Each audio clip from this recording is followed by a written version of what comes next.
Assalamualaikum warahmatullahi wabarakatuh. Asyhadu an la ilaha illallah wa asyhadu anna Muhammadan abduhu wa rasuluh. Orang yang dirindukan surga penting untuk diketahui oleh setiap umat muslim. Hal ini sebagai penyemangat untuk memperbanyak amalan ibadah dan kebaikan dalam kehidupan di dunia. Dengan mengetahui golongan orang yang dirindukan oleh surganya Allah, membuat para pemeluk agama Islam menjadi berlomba-lomba untuk mengejar surga. Dalam Islam, surga merupakan tempat berkumpulnya orang yang bertakwa dan beriman. Perintah untuk mengejar surganya Allah Subhanahu wa taala telah ditegaskan dalam surah Ali Imran ayat 133. Allah Subhanahu wa taala berfirman yang artinya, "Dan bersegeralah kamu mencari ampunan dari Tuhanmu dan mendapat surga yang luas seluas langit dan bumi, yang disediakan bagi orang-orang yang bertakwa." Quran Surah Ali Imran ayat 133. Sahabat beriman yang dirahmati Allah Subhanahu wa taala, berikut adalah 4 golongan yang dirindukan surga. Yang pertama, ta'alil Quran, atau orang yang gemar membaca dan mengajarkan Al-Quran. Al-Quran merupakan kalam Allah yang diturunkan kepada Nabi Muhammad SAW secara bertahap melalui perantara malaikat Jibril, dan merupakan sebuah pahala dengan membacanya, yang diawali surah Al-Fatihah dan diakhiri dengan surah An-Nas. Membaca Al-Quran merupakan sebuah ibadah dan akan mendapatkan pahala.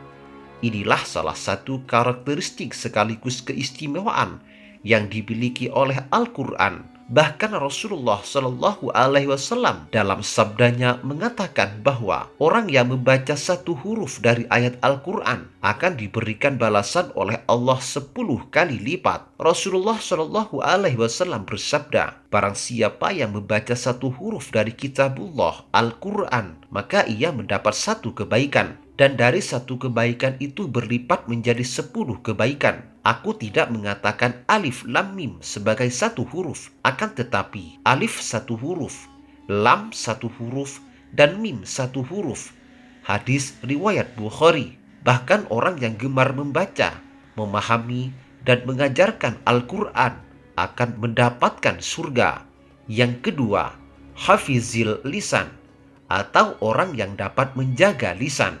Golongan orang yang dirindukan oleh surganya Allah Subhanahu wa taala yang berikutnya adalah hafizil lisan, atau orang yang dapat menjaga lisannya. Seperti yang kita ketahui, lisan adalah salah satu anggota tubuh yang paling kecil, namun memiliki dampak besar bagi orang lain, seperti ucapan yang menyakitkan hati. Untuk itu kita harus bisa menjaga lisan kita dan bisa memilih kata yang baik untuk diucapkan. Jangan sampai dengan lisan kita bisa menyakiti hati orang lain, sebab orang yang dapat menjaga lisannya merupakan orang yang selamat dan kelak akan dapat masuk surganya. Sebagaimana hadis mengatakan bahwa barang siapa yang beriman kepada Allah dan hari akhir, hendaklah dia berkata yang baik atau diam. Barang siapa yang beriman kepada Allah dari hari akhir, menghormati tetangganya, dan barang siapa yang beriman kepada Allah dari hari akhir, maka hendaklah dia memuliakan tamunya. Hadis riwayat Bukhari dan Muslim.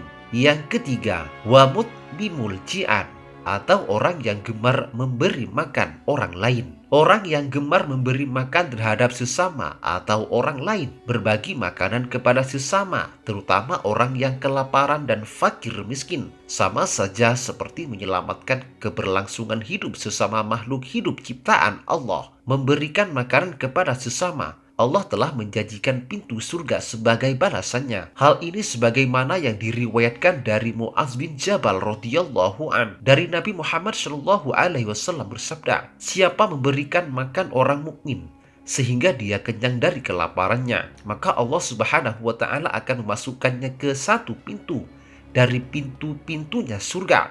Tidak ada lagi yang masuk melalui pintu tersebut kecuali orang yang serupa dengannya." Yang keempat, wasaimina fi syahri Ramadan, atau orang yang menjalankan puasa di bulan Ramadan. Ibadah puasa pada bulan Ramadan merupakan ibadah wajib yang harus dikerjakan oleh setiap umat muslim yang sudah baligh. Umat muslim yang menjalankan ibadah puasa akan mendapatkan berkah, rahmat, dan ampunan dari Allah Subhanahu wa taala.